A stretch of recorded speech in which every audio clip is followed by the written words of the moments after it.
প্রশ্ন খাতা কি ঠিকঠাক মতো দেখে, খাতা কি খুঁটিয়ে খুঁটিয়ে দেখে? আমি প্রশ্নটা একটু ভালো মতো গুছিয়ে বলি। যেমন আমি কোন স্টুডেন্টের খাতা যদি দেখি কোন একটা প্যারাগ্রাফ লিখলো, সেখানে যদি বানান টানান ভুল করে আমি কেটে দিই, তখন বলে পরীক্ষার সময় কিভাবে খাতা দেখবে। আসলে পরীক্ষায় কিভাবে খাতা দেখবে এটা না ভাই, তুমি তোমার মতো করে পরিষ্কার লেখো, খাতা ঠিকঠাক লেখো, বানান যাতে ভুল না হয় সেটা চেষ্টা করো। আর স্যাররা খাতা পুরা দেখে না নাকি না দেখে এই ব্যাপারে কোনো বাস্তব তথ্য নাই, এটা শুধুই ছাত্রদের কল্পনা।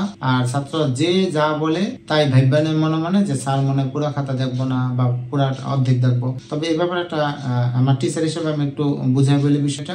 একটা শিক্ষকের কাছে অনেকগুলো খাতা থাকে, তো অনেকগুলো খাতা একসাথে দেখে, তো সিরিয়াল খাতা দেখতে দেখতে একসময় তার ভিতরে একটা বোর্ডম চলে আসে, একটা একঘেয়েমি চলে আসে। সে তখন হয়তো দেখা গেল লাস্টের দিকের খাতাগুলো একটু অগোছালো ভাবে দেখে, প্রথম দিকের কয়েকটা খাতা ভালো দেখে। তার চেয়ে সহজ হিসাবটা তোমাদের বলে দিই, যে কোনো পরীক্ষার প্রশ্নগুলো প্রথম দিকে একটা দুইটা প্রশ্ন, বাংলা হোক ইংরেজি হোক বা গণিত হোক, একটা দুইটা প্রশ্ন হাতে লেখা ভালো এবং লেখার মান ভালো করে লিখবে, তোমার সম্পর্কে একটা ইতিবাচক ধারণা আসবে টিচারের। বাকি যে প্রশ্নগুলো একটু অগোছালো বা একটু নিম্নমানের হলেও টিচার মনে হয় না আর নম্বর কমিয়ে দেবে। বিষয়টা এভাবেই ভাবো, স্যার খাতা পুরোটা দেখবে, প্যারাগ্রাফ পুরোটা দেখবে এটা না ভাববা, তুমি যা পারো স্বাভাবিকভাবে লিখতে থাকো, ভুল হইলে ভুল, সঠিক হলে